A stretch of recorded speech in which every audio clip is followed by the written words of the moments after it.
Well deserve ka nag-teacher ka, mirisig ka. In taon, tan-awa ragod, nagkalata na ka, wala na kay atiman. Tan-awa ragod, murag na busy na jud ka kaay sa imong kinabuhi dira sa Canada. Mauna siya, wala ba ako nag-ingon sa imong nga pag-teacher? Nag-teacher ka, kay mauna, mirisig ka. Mauna karon diri sa Canada guys. Grabe ang mga bata na karon. Tan-awa ragod diri karon sa Canada no. Diri ako sa eskwelahan karon sa Kaatihan National High School of Canada. So grabe ang mga bata na no. So diri karon guys nagpa-oral ta. Ang mga bata grabe pud kaayo kabadlungon no. Pero laban jud ta kaayo diri kay mauman ni ang gisulod nato nga profession nato. Wala tay mahimo kundi dawat-dawat na lang sa katinuoran no.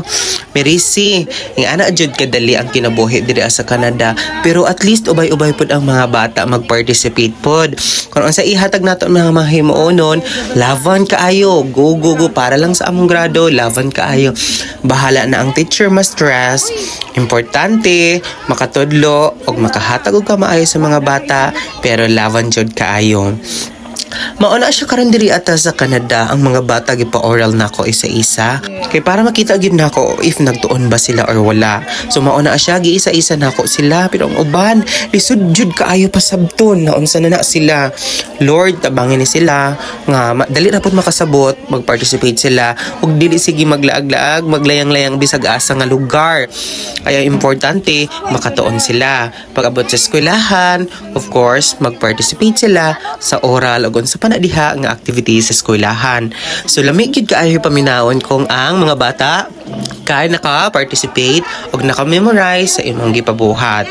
So mao na siya guys, nagbilang-bilang ta kay gihatagan nato sila task nga mag-memorize sa ilang memorizonon. So pagkaugma, pag dili pud sila maka-memorize, again and again and again, pabalik-balik naman ta. So another routine kay para mahuman jud ang ilahang participation. So nakakita ka ana ang uban nag-participate, ang uban kay human naman sila nag-memorize. So they are having fun dito sa classroom. So dili dapat ing ana no kay daghampay nag-answer dito nag-oral. Pero unsaon man nato dili jud nato malikayan nga ing ana jud ang katinuoran diri sa Canada. Grabe na ang mga bata ron no. Utan-awa ra gud nagsayo-sayo na sila. Ang uban nagkabisi dito So ang importante naka-memorize na sila.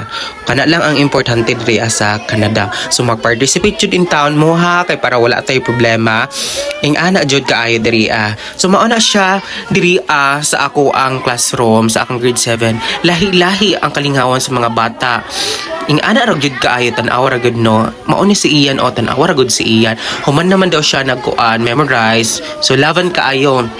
Okay lang magdula-dula basta kay nag-participate human na sa iyang buhatonon kay para dili pud mabagsak no.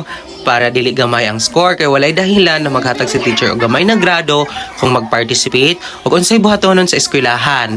Kay kung dili mag-participate, of course, walay mahimo, wala tay kahatag na grado sa ilaha. Kay sila man ang naghatag og scores atua. So ang atua lang magtotal lang ta.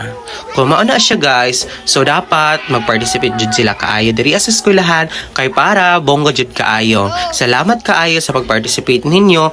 Ugma na sad ta another routine na naman. So ambing mo kanunay kay ulan-ulan na kaayo diri sa Canada ug magdalag pa yung kanunay sa eskwelahan. Mao na siya.